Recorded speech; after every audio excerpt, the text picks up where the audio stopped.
This video is brought to you by patreon.com/worsttake. Get access to exclusive live streams and Discord servers, on-screen shoutouts, and early access to some videos when you join now. Help make sure that we can continue to make content like this by supporting the Patreon. Links are in the description down below.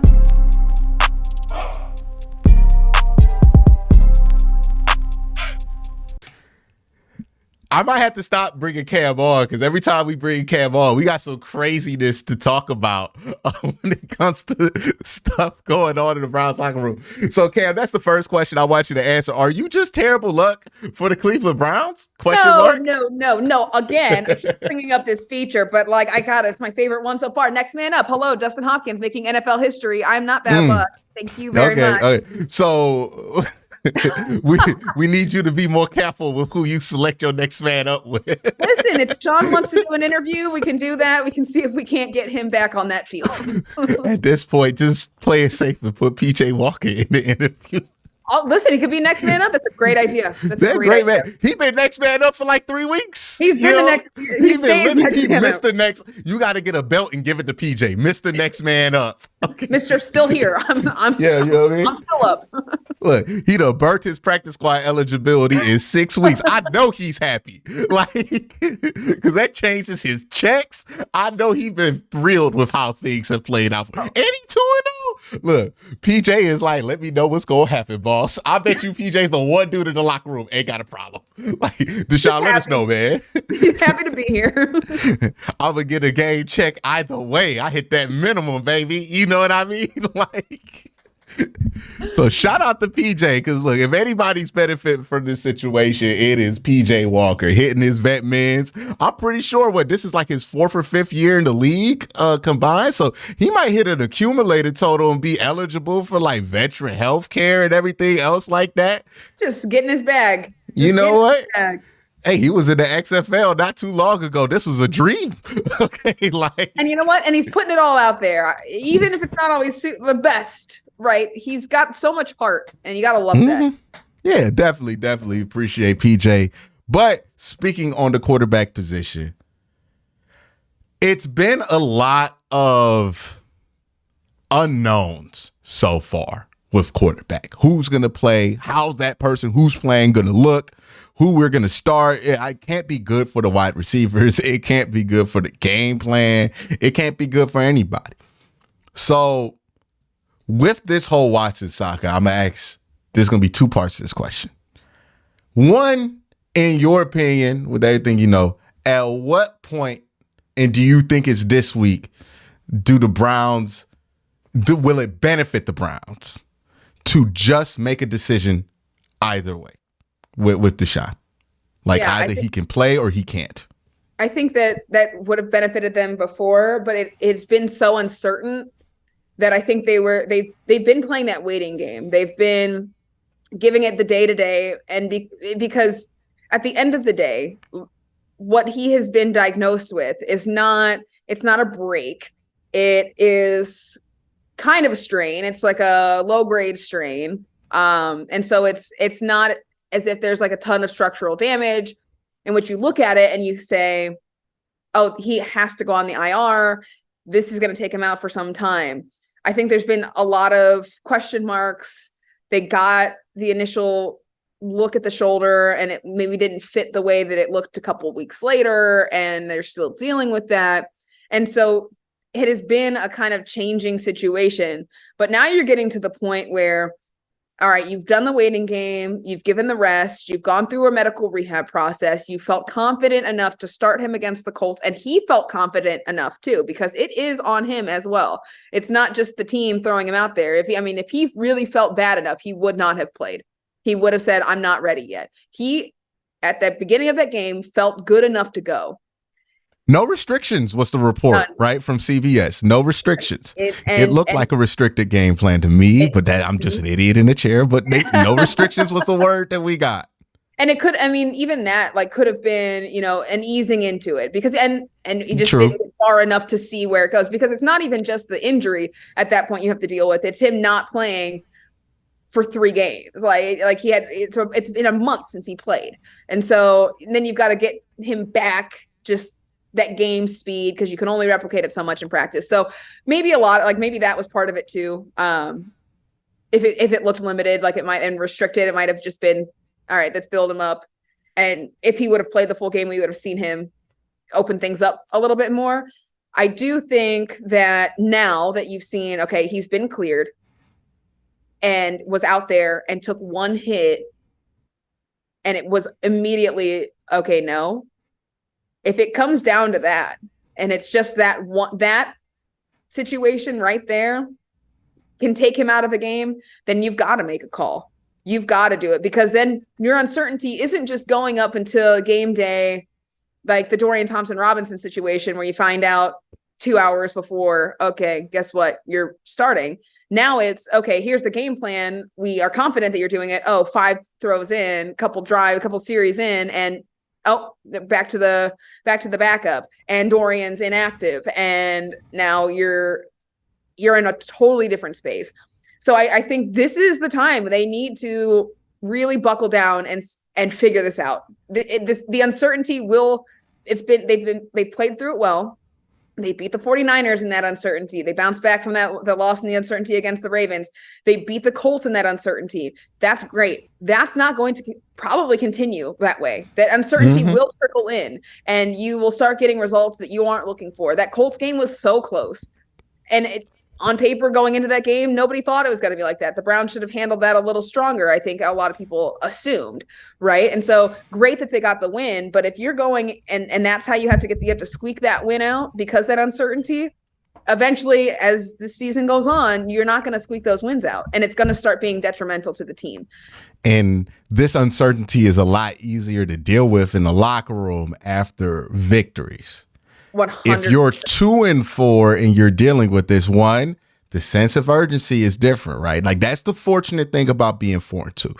You have some time to figure this out, right? Because you're not really going to hit the panic button unless they lose like 2 straight, and then you're playing Baltimore and Pittsburgh, right? Like, that's the only thing that can. But if you split these two, you're 5-3, you go into Baltimore, Pittsburgh, you split those, you have time to figure this out with Deshaun or with the rest of the team, because nobody's going to get impatient. But if you were 2-4, now people are mad they're not getting their touches, that aren't getting their touches right now, that aren't mad because the team's winning.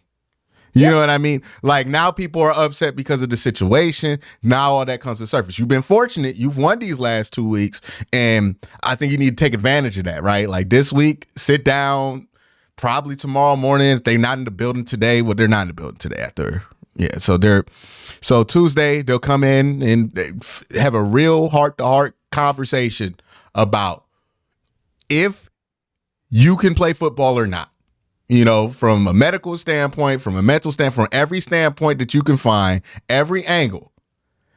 Are we going to be playing this with a short leash all year, where it's like, oh, you take a hit, we got to sit you out and send you to the tent and make sure you're okay? That's no way to live. We can't do that. If that's going to be what we're living in, we can't do that. You got to be out. If you can go out there and you can take a hit and you can get back out there and throw the ball and bounce back, because I know he was obviously a little upset that people made a characterization of the game based on 5 passes. But brother, when you throw 5 passes, what else are people supposed to characterize a game off of? Right? So it's like, if you have the ability to go back out there and bounce back from it, nobody would love to see it more than everybody in the stadium, everybody here in the building. Nobody would love to see it more. But can you do it is the question. Is that something you're capable of? If it's not, hey, that's okay. We got things we can do to manufacture offense. Maybe we can give DTR a long-term shot here, see what we have in a young guy when he's prepared to go in, not when he's thrown into the wolves against a division opponent that's super familiar with you and that's playing very good football. I don't think that's a fair way to determine him, right? If we want to talk about unfair characterizations of a game. So it's like, that was a horrible spot to put him in. Any quarter. You put Jacoby Brissett in that situation, he might play awful. Like, anybody thrown in that spot, it's not a good spot to be in. Like, find out a day before you're playing the Ravens when you don't think you're gonna play all week. Especially for a young guy who's learning to be a professional. Like, who knows what like he felt like the prep should be versus what the prep is. And also, like, he has to learn that stuff. He's never started before. How can you prep like a starter in the NFL if you've never done it before? Never done it. And he was doing it in front of Deshaun. Like that is one of the things that people talk about. Like they say that he had a week to prepare because like Deshaun was limited in practice. He was taking those mental reps, but nobody thought that Deshaun was not going to play. So those reps that we saw, like who's to say that they were genuine first team reps where he was like really taking in the game plan, really getting fed the game plan. I think a lot of it was probably going to Deshaun, right? Because the assumption was that he was going to play. So it wasn't even a true week of preparation, knowing like I am going to start, Deshaun is not going to play, or he's likely not going to play. It was more of he's playing. There's no way he doesn't play. And even if we're saying all that's true, right, where it's like, okay, well, maybe he did get the first team reps and maybe he was fully prepared. Cam, the first week in your profession that you were fully prepared to do your job, did you not have have the best day in the world once you finally got thrown into the wolves? Or did you have a lot of questions, a lot of texts, a lot of like, oh, wow, how does that work? You know what I mean? Like, 100. It wouldn't be fair to ask somebody to manage a shift at McDonald's for the first time. Let alone in those circumstances.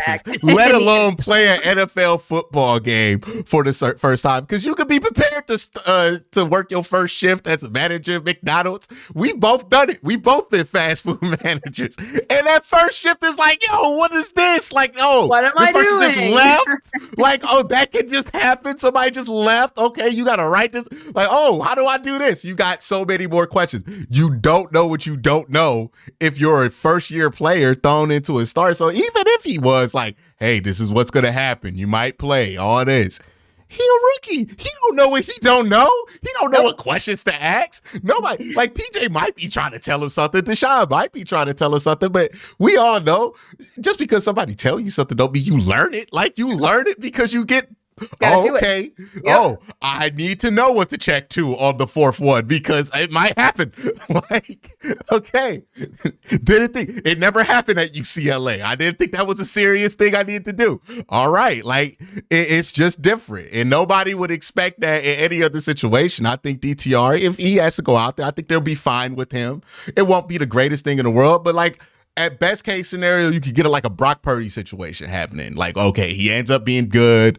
You could play well with him. Defense is good enough around him. Amari Cooper, all that stuff. And you go well with him. Now, it's hard to have these conversations when you have the uncertainty at quarterback. But the trade deadline's also looming, which I think is why the what would we call it? There's a need to figure this out now. There's a better word for that in the thesaurus, but somebody will comment it down below. Urgency. There's a sense of urgency. Yeah, there you go. Yeah, there I thought you look like you knew it, and you was just waiting for me to figure it out. I was letting you do it. I saw the hamster wheel spinning. I'll get there. The hamster wheel is crazy.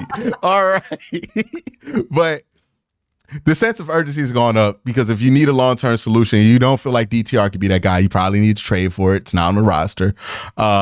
Or if you want to get more options on offense. Now, I think an option that could work out no matter who is starting at quarterback, and I've been advocating for a while, so, I can see it again.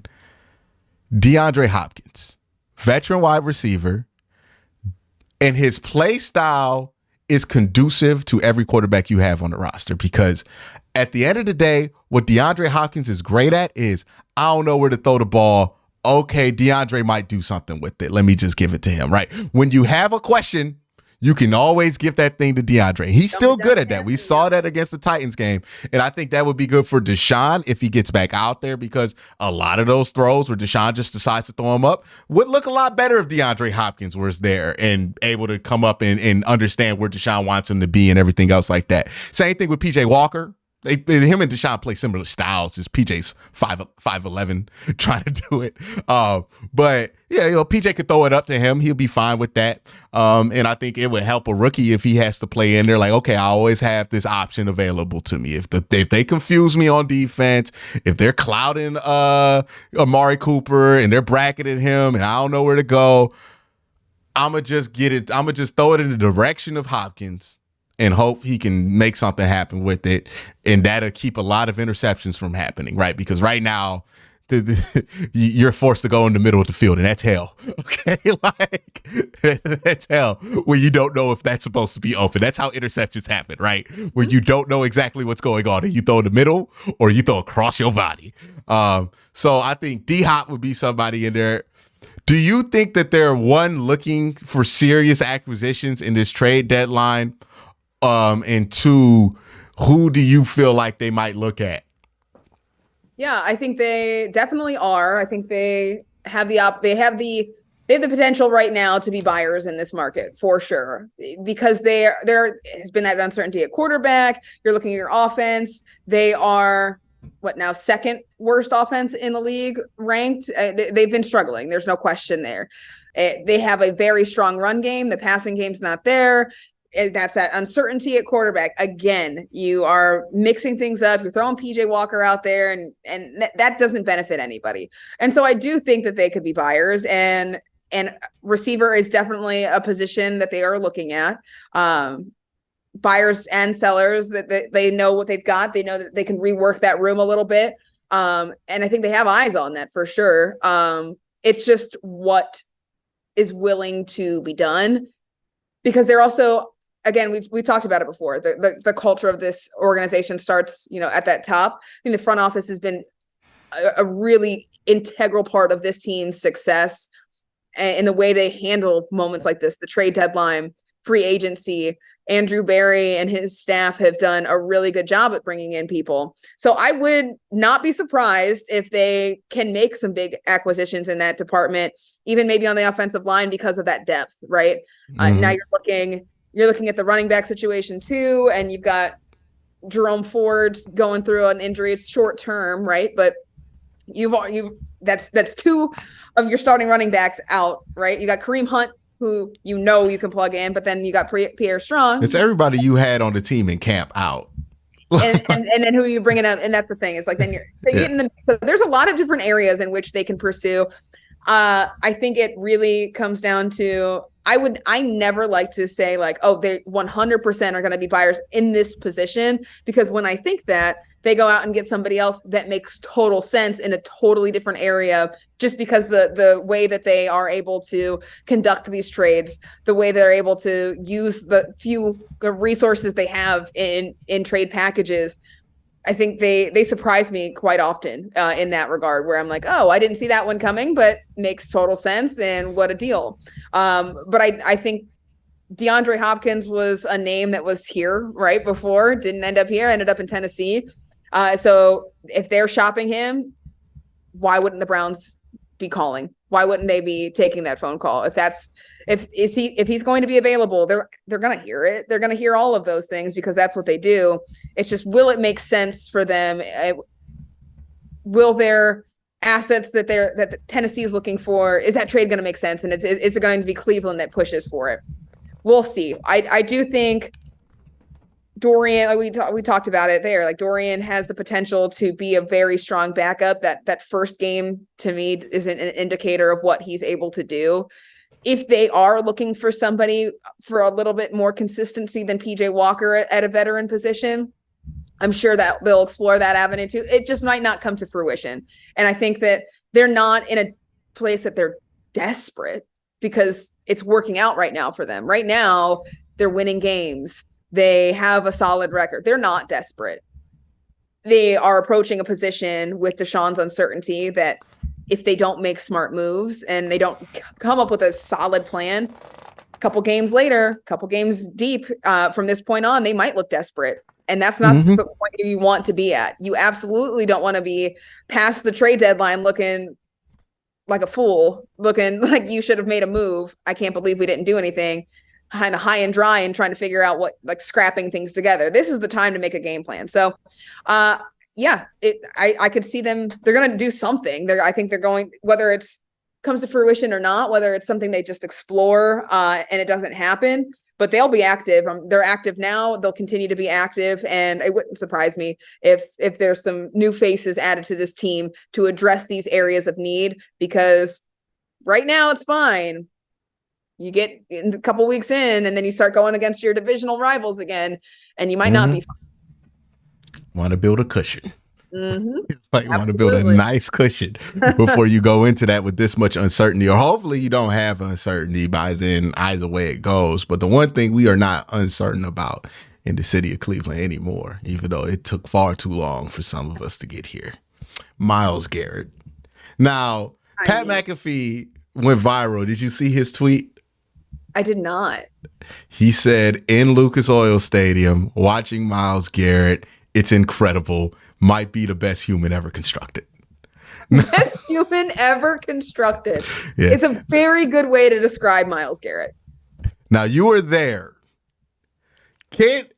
I have not gotten over that block field goal because I don't think people fully understand and appreciate everything that had to happen. Because, like, correct me if I'm wrong, but I think I heard Bubba Ventrone, like, kind of called it out in his CBS pregame meeting. He said, hey, we're going to block a kick today or something like that because they knew that was in there. So, like, I thought that was like, okay, well, it's a 60-yard field goal. Why not try to block it? And instead, it was like, no, man, they were going to do this at some point in the game, regardless of the length of the field goal, which is even crazier that it happened because it was like, wow, he jumped there and he was waiting on Matt Gay to kick that ball.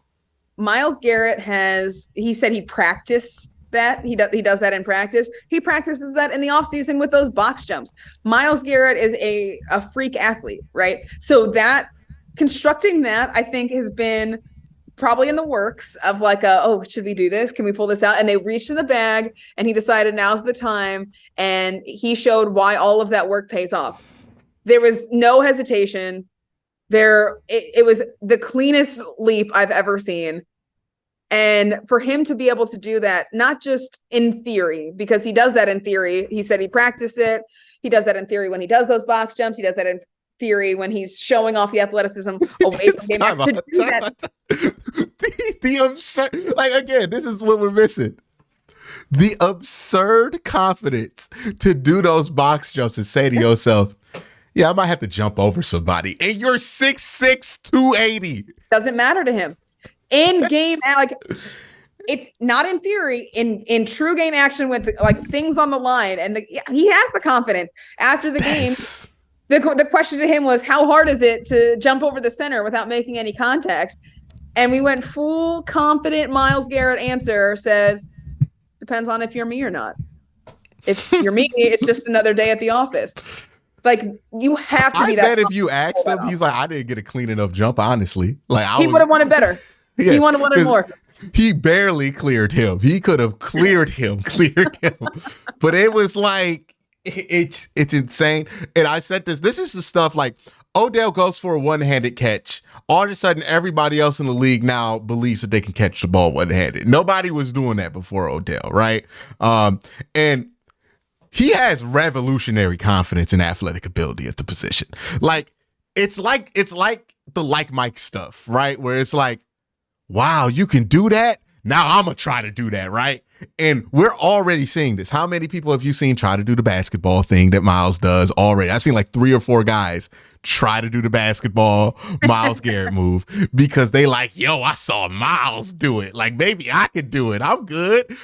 You're going to see 2 or 3 edge rushers attempt to do that what Myles Garrett did. Probably won't be successful. Maybe one will be successful, but it wouldn't have been possible if Myles didn't do it. Because he's got to be the first guy to successfully do that from the edge position since they implemented the new rules where you can't get a running start. I've never seen, like, I've seen it with a running start before. I've seen it from safeties. From your feet, no running start to just leap. I don't know. No, it's crazy. It's insane. He got there so you know how fast, like, you've seen it live. Denzel Ward is hauling ass to block that punt every time. He's blocked like 2 would have blocked that kick every time. He's blocked 2 field goals or something like that before. Like, Denzel Ward is fast as it gets off of it, yes. On the edge. Denzel Ward had to stop and look up at Myles Garrett after he had blocked the kick. Like, Denzel Ward got there after that. if Miles was already like, oh yeah, I blocked it. You're good, man. You can stop. It's done. You can stop. Like, imagine being the holder, Cam, and you know they gotta look at the ball, look at this. Okay. You get the ball. You're looking here. You're looking forward to see if there's any reason you need to pull the ball up, and you just see 95's cleats in front of you. And I know I want to interview that kicker and that holder because I know for a fact that holder saw Miles and said, "I'm not letting go of this ball, dog. Like, you kicking this. I don't care if it's gonna get blocked. I'm not picking this up. You kicking this, dog." I am imagining Myles Garrett as Free Willy leaping over just in pure grace, and he just can't not. He had enough time to just say boo and get everybody off the team. Like, they would have been like, boo, just picking up right off the thing. That situation, as crazy as it is, like, it's so on brand for Myles. Like, we talk about like guys trying to be him and trying to do the things that he does. He is and has been an innovator as a defensive end. Like, he is just the things that he does, the way he reaches in his bag when you think that it's done, it's not done. He does a Euro step bull rush combo, like a swim move combo that you've never seen before. He adds these pieces and parts. He practices these things, and like he puts them together in ways that nobody else is doing until he does them. And then it's like, oh, okay, maybe I should try that. Nobody had ever thought, hey, you could beat Trent Williams by blowing by him. Nobody has ever thought that was a good enough strategy to try in an NFL football game, let alone rely on it. Myles Garrett was just routinely, oh yeah, you can't push me. I'm too flexible. Like, I'm going to cut this arc while you try to get me to run it. And you're the best to ever make people run the arc. And it don't matter. I'm still cutting this angle. And that kind of success makes people go and rethink how they think about the edge rush position. Like, that's the thing. We could do the TJ Miles argument all day long, and people will do that. And TJ, look, you can say his production has been more consistent, but the way that Myles Garrett is successful breaks football. Okay, like that, it breaks everything we know about the position. Oh yeah, can a defensive end get a leap over block field goal? That's silly. No, it's stupid. You can. It can happen. Myles can do it. Oh, can we just blow by Trent Williams whenever we want? Oh, apparently that's something that can happen. Like, you saw it with the Vikings. There was a certain level of confidence that those edge rushers, they weren't successful, but they had a certain level of confidence of, we can just get by him. You know, because Myles is like, I'm going to just get by him. Like, and he does it. And he does it. And it's like, nobody thinks to do this stuff. And it just changed. 2 tight ends. How many times have you heard Jim Schwartz, who's been in the league forever, say, I've never seen that before? Crazy. Crazy. This is somebody who's been around legitimately some Hall of Fame players. He's like, every week there's something that happens. I've never seen that before from Myles. That's who Myles, and that is like, Myles Garrett is a Hall of Fame talent who has just been so impressive, and you can compare him all you want, and you can compare on the stat sheet, but what you can't measure is the things that he does off the stat sheet. I mean, some of it you can, and you go advanced stats, right? Pressures, things like that, but the impact that he has on not only the game that he's playing in, but the game of football in general. Like, he's just doing things that nobody else does. We are going to see people try the stuff that Myles Garrett has done successfully in a football game for the rest of our lives. And like, it's like when Steph Curry started taking those deep threes. It's like, oh, we're never going back to normal spacing. No, we are not. This is just what it is. It's not one player. Yep. Yeah. This is now what people put on when they tell you this is what's possible. Right? Yep. Like, that I don't think we've, like, since Jim Brown, we've never had a player like that. And like, Jim Brown wasn't around in the era where we were dissecting this as much. And like, the last 30 years of football history where we've been doing this is the first time we had something like this in Cleveland, man. Like, this is different. This redefines how you think about football. It's what Myles is doing. It's just some of the most absurd stuff I've ever seen. Well, I hope that Browns fans too appreciate it. And there will always be a subsection of fans that just don't care. They just don't like a person, and they, like he won't get the credit and the flowers that he deserves. It's the same as LeBron in Cleveland.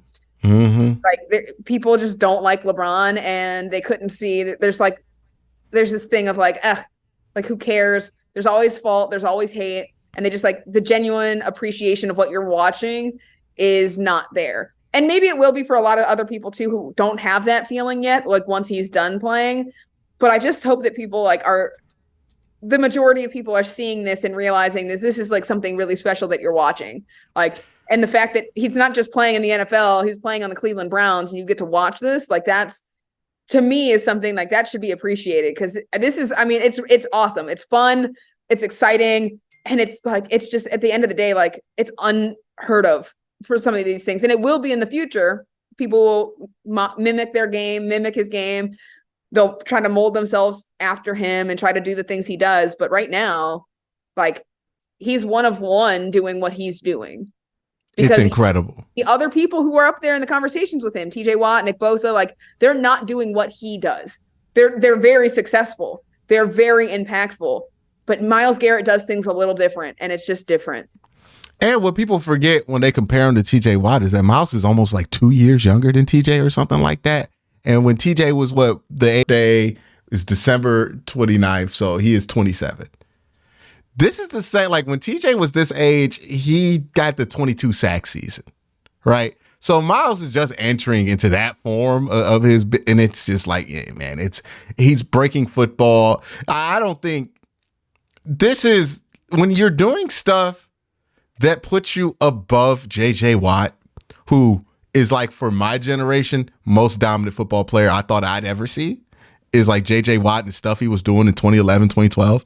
When you're doing stuff that's consistent, like, hey, nah, man, at this age, he's like more productive than JJ Watt. He's more this. And it's like, oh, okay. And I get how, like, when we say things like this, people expect him to score 40 points every game from the defensive position. But like, people don't understand. He was the reason for a 20-point differential in that game Sunday. The Browns lose that game by at least 20 points if Myles Garrett simply doesn't suit up. Yep. He is edge rusher. One player. One edge rusher. On the opposite side.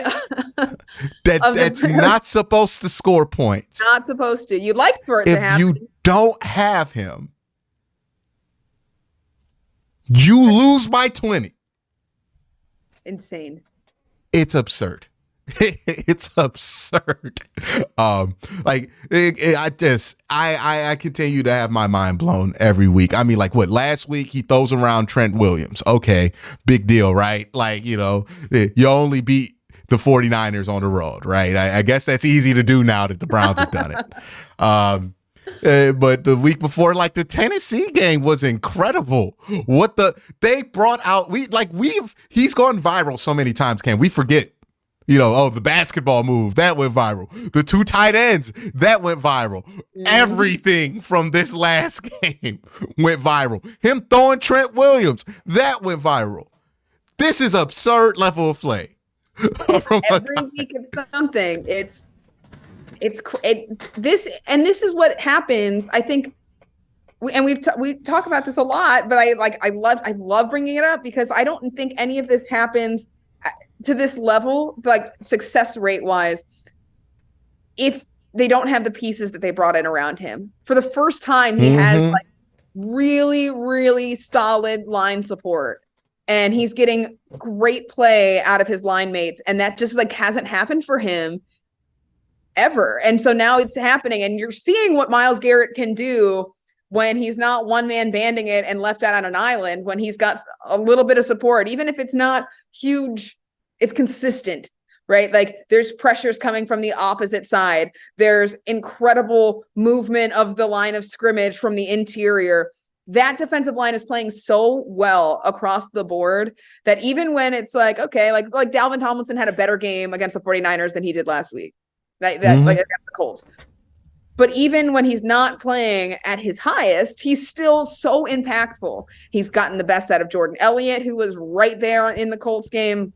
He's gotten the best out of Obo, out of Z, and they've gotten the best out of him. This is just and it's like one of these things where, like, when you have teammates, right? We saw this with LeBron.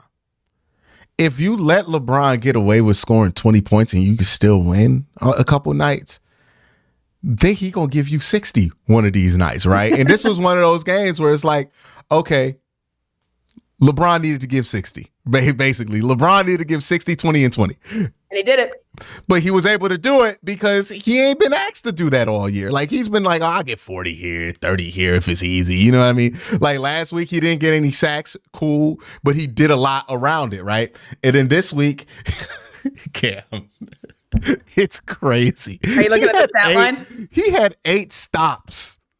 If you don't know, that's in the audience. 8 stops means 8 plays that constituted for failure for the offense. 8 of them. 8 of them. 8. He had how many tackles in that game? Like, it's absurd. He had a 12% missed tackle percentage with 6 tackles, his highest of the season. And he had 2 sacks in that game, which only isn't, well, 2 sacks. I think he had 3.5 versus Tennessee. He should have had 1 versus San Francisco, but I think they called that a run play, the Brock Purdy one, or they gave the sack to somebody else, Okoronkwo maybe. But who cares at this point, right? Like, the sack numbers are he's such a good run defender. Like, that's where he's made the difference. He was before he did all the crazy stuff in the end of the first quarter and the second, he was killing them in that run. Like, you couldn't run towards Miles. And that's been the biggest criticism of Miles. Like, sometimes you can run at him, right? That's been the biggest thing where people are like, oh, well, TJ's a better run defender. And that's kind of true. But if he fixes that, then what do we do? What are you doing? He's fixed that. The screen stuff. Remember, it drove us crazy, that first screen against San Francisco, that first drive. Why does he keep going upfield? He fixed that in like a quarter. Like, It's fixed now. They tried to run a screen at him. It was a disaster. Like, every screen that's been ran at him since that touchdown has been a disaster. That he's just getting in people's chests like, okay, I'm going to read it out. And I'm Miles, right? And it's just, I don't think we appreciate, the effort and what it has taken for this team to be 4-2 through all of this chaos. No Nick Chubb. Then Nick Chubb goes out in the most heartbreaking way that he can go out. You have the most weird quarterback situation you could imagine. This team has found a way to be 4-2. And while you cannot continue to go on like this and expect 4-2 results for the rest of the season, there is hope that you have enough with the guys in the locker room that you can overcome a lot. And as long as you don't tip it, you could get away with a little bit of good old classic Cleveland Browns confusion and still have a very good football team on your hands. Because, hey man, might not have a franchise quarterback right now, but that don't mean you don't have a franchise player.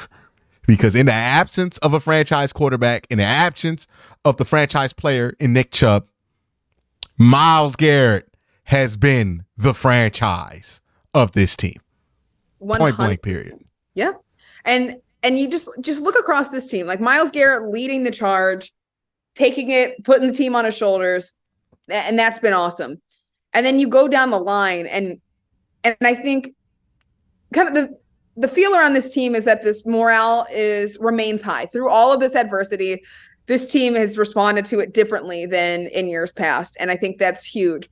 But I think that you start to see it trickle down, and they haven't figured out the quarterback situation yet. But what they have figured out are things like the kicker, right? Dustin Hopkins giving you consistency. So Myles Garrett can get you points. And when it's time for the offense, and if PJ Walker can't, drive it into the end zone, well, okay, he can get you close enough, and Dustin Hopkins can hit you a couple of 50-yarders and call it a day. And then you also can rely on the fact that you can like the Browns are putting themselves in the positions. It's not great. You don't want them to have to hit a 50+ yarder because that means your drive stalled out way before it should have. But the fact that they're even getting there with a backup quarterback with all this uncertainty, I go back to I know it's a mixed bag of people who are going to respond to this next statement because it's very divisive online right now, which is wild to me. But Kevin Stefanski has coached so well. This team it's not where it's at. They're not 4-2 without this leap that he's taken as the head coach. And you can say that you're not satisfied with it. People will find faults and flaws with it, but you cannot sit here and look at what he's been able to do and say that he hasn't addressed his flaws, his weaknesses, and work to improve those too. The situational calls, that was big. That was always my big concern with him, is like the 4th and shorts, the red zone plays, the game-winning drives. Throughout this season, you've seen him answer all of those situations. He's called good plays in all of those moments, which is what he wasn't doing before. He didn't do that last year at all times. He didn't do that in 2021 at all times.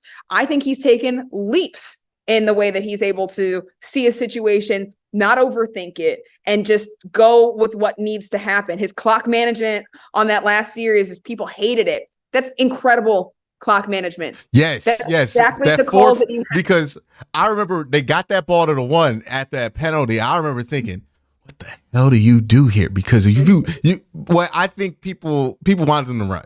The team wanted them to run. Yeah, Wyatt Teller wanted them to run. Of course. Kevin knew you were going to run the ball. 4-1. But, you run the ball.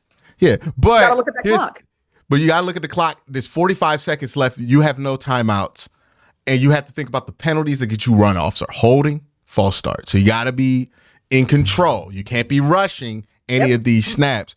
And it was very smart. And I thought that first play called in Njoku was great. The corner just made a hell of a play on it. It was there, incredible right? Defense. Yeah. Incredible defense. Incredible defense.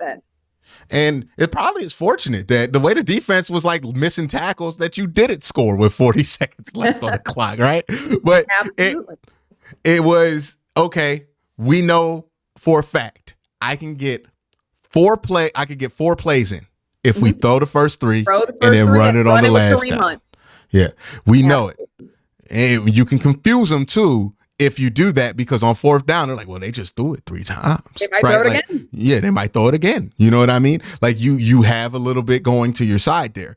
But if you run it, you get 2 chances at best, and you're rushing both.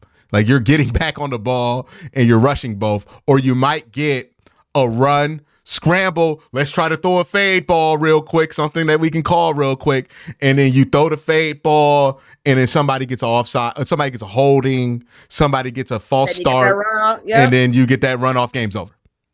That's it. Yeah, so it was played the way you had to play it. I understand they took it all the way down to the edge, but it made a ton of sense to do it that way, even with PJ Walker. And PJ's smart enough to know, I just throw this thing out of bounds or touchdown. Like he wasn't going to throw in the middle of the field. In the screenplay, again, a very good call to David Njoku. PJ just too much energy with that thing. He got excited. It was there though. It was there, right? Like of the 3 play calls, I think, yeah, of the 3 of them to score. And I think the last one they covered up pretty well. The last throw, they covered up that pretty well. They saw it was coming. PJ threw in the middle. He shouldn't have threw in the middle. It was a play that I'd have just outside check down, throw it out. All right. But he wanted to give himself a chance to make a play. That's just PJ's play style. But the other 2, I thought just like that should have been open. Like that should have been called. The pitch play on 4th and 1. That was there. It was gonna score. It was going to score. Wide open lane, blocked to hell, man. That was insane. Yeah, that's been the story of the run game sometimes, though. It's just everything's there, one thing go wrong. But that's the thing. Can you imagine what that scenario might have looked like in 2022? What that running drive might have looked like? Because he probably would have ran it on 1st down, and it would have been just a chaotic mess. And so whether you can appreciate it as a big picture thing or not, it is unbelievable to me that people are looking at this and not seeing the growth that has happened, and not seeing how what Kevin Stefanski has done has, like Myles Garrett's incredible dominance, like Dustin Hopkins' consistency, like Amari Cooper's playmaking. These things have all come together to get this team at 4-2, and they should not be at 4-2. They should be at 5-1. Mm-hmm. They should be at 5-1. Yeah. There's no question. Like Think about the Browns should be at 5-1. They the should have other lost one team game. that knows how to find a way to win, found a way to win against us. That is hilarious. And they've been doing it longer. So you know what? Let them have it. But the Browns are starting to do that. The Browns are starting to find ways to win. They are starting to become a well-coached and well-executed team that doesn't get ahead of themselves, that doesn't scramble when things don't go their way, that knows what they're doing, has a game plan, and figures it out. Mm-hmm. And you're seeing like Miles become one of those veteran players. It's like, oh, I realize what's going on. The young players fell asleep. Like, okay, they thought they just had to roll out of bed and they could play an NFL game. I've been there before. All right, backpack time. Backpack time. We're having an off game. Okay. All right, that's what it is. All right, I'm gonna have to load it up. Yeah, let's load it up. Let me do what I gotta do. Let me be Miles real quick and shut it down. But that's a switch that Miles probably didn't know when or how to hit earlier in his career. That people were getting frustrated, but now he's at the point where he's like, okay. All right, yeah. Looked around and see in the San Francisco game, all I got to do is beat my man. Now his man is Trent Williams, but he still beat him. Like, so he's like, all I got to do is beat my man. That's gonna make them double me all game. Everybody else gonna be free. They got it. My young boys got it. They got it there. We're just gonna blitz. We're gonna take this thing home. We're gonna win. I ain't gotta do too much, right? It was right plan. Like, it's that level of like, okay, he knows when to gear it on, gear it off. And that's something you just get when you're older. And he's reached that point to where he's matured mentally, physically enough to where he's like, okay, yeah, this is a situation where I got to do everything I got to do. Right. Like, and you see Miles now in those moments be much better at flipping that switch. Remember, we had all those issues about his conditioning earlier in his career. Oh, he's tired in the fourth quarter. We have to take him off. That don't happen no more. No, he's always on. No. Yeah, that don't happen. He's figured out how to manage that. He's figured out how to do it, flip the switch, and he is the franchise. You might not have a franchise quarterback. You don't have your franchise running back anymore, but you still got franchise Miles, and he is the franchise, and he showed you every reason he should be. And if this offense can just get to that point to where they could be stable, this is a Ray Lewis level player where you might just be able to get away with it. Not to the Super Bowl. I ain't saying you're gonna win a Super Bowl with PJ. You can get yourself in a position where you can go on a run. You could go on a run. Yourself out for success, which is what everybody wants. They want 2020 replicated, and maybe take that next step. Right, you get that one playoff win. And also, I think the point we're sleeping on, hey, if they have to move on from Deshaun for whatever reason, and I'm not predicting that they will, but I'm saying, like, let's say in the world that they do, you're fine. You have Myles Garrett. You have this defense that will carry whatever mediocre quarterback you got to get away with or young quarterback that you got to throw in there. The Browns are now a legitimate great landing spot for a young quarterback, right? Like, they are. Like, okay, the defense is really good. You be fine. The offense ain't that crazy. Nick Chubb come back from injury. You got a good running game regardless. They still been able to run the ball. It's been boom or bust, but they still been able to run the ball. So it's a good landing spot for a quarterback. And if it's going to be Deshaun that lands in that spot, great. If it's going to be somebody else, you're in a position. See, the reason the Browns have sucked with quarterbacks the last 20 years is because for 20 years of this franchise history, they've never been a good spot for quarterbacks to land. Now they are. So it's different. Like, it's much easier to address these. It's the same thing that we've seen in free agency the past couple of years, right? They're getting names that they wanted. They're getting guys that decided to come here over different teams. The other teams are giving them offers. They're trying to get them there. Yeah, it ain't the city. The Browns. It ain't the city. It ain't the helmets. It ain't the uniforms. It's been the situation that the roster has been in. Cleveland right? offers them as a team and what they can do for their individual play, and they see the potential, whether or not it's going to happen. They see the potential. People don't come to go to teams without the potential of, we could probably maybe win a ring. Like, they can, if they can visualize it, that makes it a clear-cut answer for a lot of these guys. And they look at the roster and go, oh, a lot of good young players on their roster. They can draft, which means I'm going to be supported. It's like also another factor, like, hey, you traded 3 first round picks for Deshaun.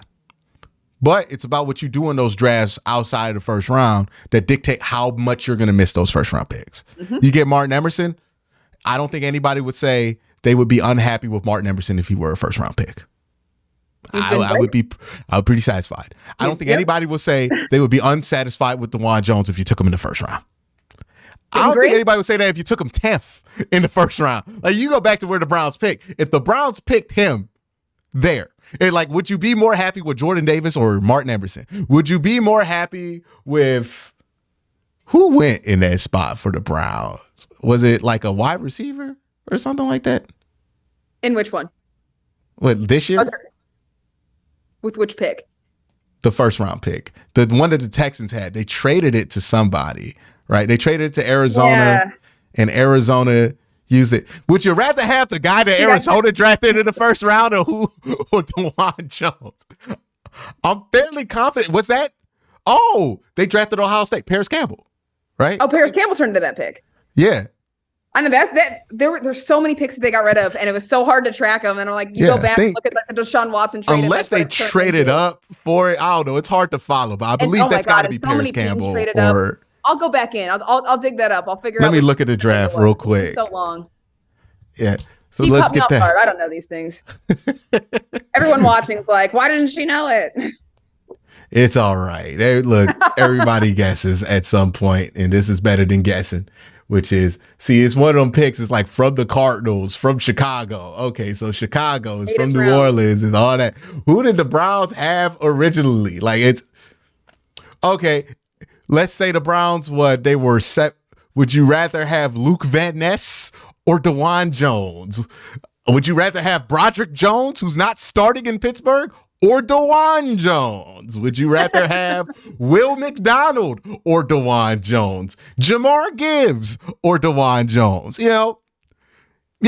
So you got your first round picks in those two drafts. Even though you didn't have the picks there, you got the talent out of it, which means you can miss in this draft. And it's like, oh, you traded basically effectively a first round pick for Deshaun Watson and you spent some money, but that can all be cleared up as long as Jimmy's willing to pay. The only penalty is if this Deshaun Watson situation does not clear up and work out, Jimmy ain't never opening that paybook like he opened it that time. Like, right? That's the only real consequence, is that Jimmy might not be willing to drop another quarter bill for a very long time. Like, you burnt that one.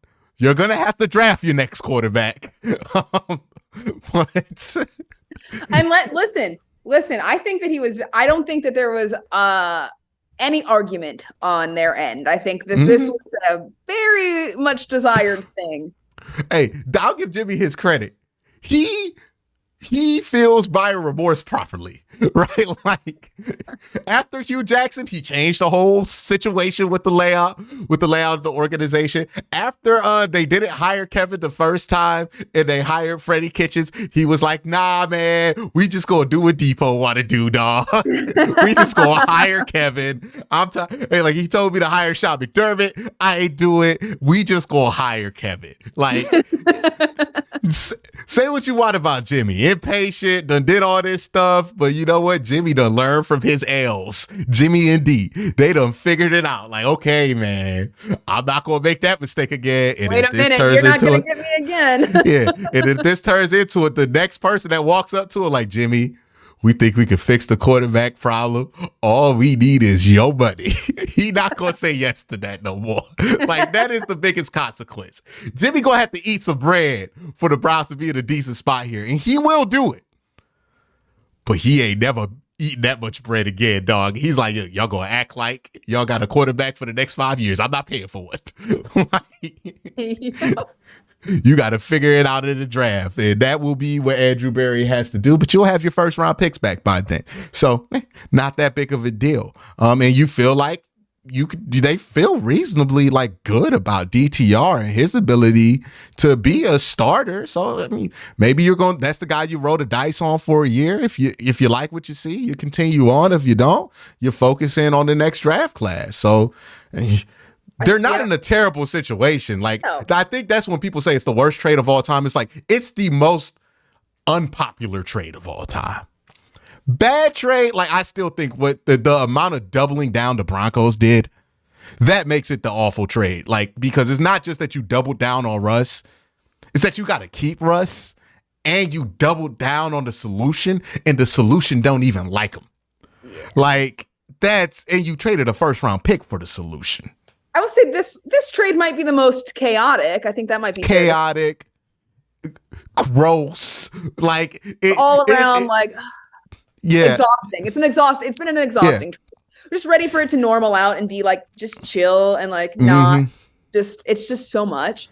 But yeah, I mean, that's the thing with this front office and the way that they have been managing the salary cap with his contract, the way they can move the numbers around. They will find a way. If for some reason this didn't work, not saying that it won't, we're all fingers crossed that he'll be back to practice. They got the emergency hatch in there. But they are so good at negotiating and working around contracts and kind of figuring out ways to lessen hits when it comes to the financials, that I don't know that this would be blow it all up, it's over now. I think there's always a way for them to find solutions when it comes to it. So for it to be just like this doomsday trade because it doesn't look like it's working right now, I don't know that that's fair. You can talk about how it's chaotic and it did not solve any of the problems that they wanted to have solved at this point. And they solved the other problems with their other doings. Yeah, the contract did what they needed it to do, but they've found ways around it with the other moves they've made. But it's also like, I just would not underestimate Andrew Berry's ability to fix a problem. Right? Like, every year we've gone into a thing with a problem, and you can say what you want about Jed Wills. It's a lot better than Greg Robinson. Like, it's a lot better than that. Like, every year we've had these issues on the roster, and he's been able to fix it, especially when given the right shopping list on defense. So look, if you end up needing a quarterback, which again, not saying that's the world we're going to live in, but it's something we got to think about at this point with how this has started through 6 weeks. I think you're going to be fine. This ain't going to be the same thing as 99 and Dwight Clark trying to pit the quarterback. No, this is different. Like, they will find somebody to play quarterback that will be all right for this team eventually, right? Like, within the next year or two. If it's Deshaun, if it's DTR, if it's somebody that we ain't even thinking about right now, it will be there. They will figure it out. They have nothing but confidence from me, given on how they figured out all of these other things. Right tackle should be a disaster right now. That should be an absolute disaster. We don't even talk about Jack Conklin being one of them dudes that's out for the year when we bring up Nick Chubb and Deshaun ain't played that much, because like, oh yeah, we got a solution. DeJuan Jones plugged in. Ain't thought about it since he went down. He went down in the first game. Yep. We ain't thought about it since. Nope. Because that's the thing. And remember how we was sweating like, oh, Greedy Williams might be on his last year on his contract and who we're going to get. And we ain't thought about none of that, man. We got Martin Emerson, Greg Newsome, like, solved. Linebacker, solved. Safety, we ain't thought about that all year, right? Even at wide receiver, think about how dire the situation would be if you ain't have Coop, but you got Coop. Think about how important Elijah Moore was to winning that game. Huge down the stretch. He started to look like the dude that we thought he was going to be out of camp. So it is something to where I'm like, hey, look, either way, this team is talented enough. They have enough of these guys under contract. They're going to be fine in the long run. This season, we'll see what happens. But even if Deshaun can't play for the rest of the season, I think they'll be fine. I really do. Yep. I think they've come out to start the season strong enough. It looks different than the way they're handling adversity, the way they're responding. And I think so many different people have taken levels up this year that it just changes how they're able to respond. And I don't think that you can count them out with any of the uncertainty, with any of the chaos. I think they put themselves in a position to win every game that they enter. And you can't ask for more than that. And now you just wait and see how it continues to play out. If they can continue this momentum and they can continue playing like this and responding to these things like this, because it might get messy. Like, it might stay messy because there's still that uncertainty with Deshaun. Maybe it's more games. Maybe he's back and it's just like he takes a little bit of time to look like he did in that Titans game, like the version that you want to see. no matter what, I don't know that it's going to be an easy road the next couple weeks, right? As they try to solve this situation. But they have, I think, provided enough comfortability within myself and hopefully the fan base too, that they have all of the potential to address this and be fine and kind of navigate those choppy seas as they navigate it, because it's not been smooth, but somehow they've pulled through it. And I think they've made me confident that they're able to do that for the next couple games as well, while they figure this out, while they get answers, and while they reestablish themselves and stabilize through this chaos. It has been chaos, but it's been victory through chaos. This is crazy. You know what I mean? Look at the Browns figuring it out. It just feels like a different team than what we're used to talking about. Yeah, honestly, like it's kind of another expansion split when we're like pre-2018, post 2018, because it's like we're talking about a different franchise, because there has been a difference. And I think that's what Depot was still here. He was here, like he started the whole tank strategy, but it's been a different franchise, really. It's almost like they started over in 2015 after Johnny Manziel. Johnny Manziel nuked the Browns. They started over in like 2015, and it's been another expansion team. It's like, okay, this is much better than like if we were at this point in 99. You know what I mean? But it's been a road. It's been some chaos. Hopefully we get some answers. This will go up Wednesday morning, so we're not far away from answers. I would hope. I'm not going to guarantee it to y'all. We'll find out more on Wednesday. We will find out more on Wednesday what is going on, who will be the quarterback for this week. We'll see. Hopefully this doesn't turn into more of a mess, but every time I'm like, hey, man, it can't get any worse. It gets worse, so I'm not going to say anything. Y'all have a great day. Make sure y'all check out Cam on Twitter, all of her stuff. She will have the scoop from practice, as she will be there tomorrow. Also, check her out on Next Man Up. She does stuff for News 5, does some great media. If you go to the Browns game, sometimes she be up on that scoreboard, so check it out. You know, you can say, hey, I'll watch her on YouTube to your friends when you're at the game, if you go and check her out there on her stuff that she has available on digital. Cam, thank you for coming on. Had you on for an hour. I feel like it was necessary. We all needed the hour. You know, let's get it all out of there. Look, we did 20 minutes on the bad, and then we spent 40 minutes talking about what we'd rather talk about, which is Myles Garrett. You know what I mean? Because Myles Garrett make me feel good. Okay, like, easy to talk about, real easy to talk about. You know what I mean? But we also got the other stuff in there. Y'all have a great day and have an even better night.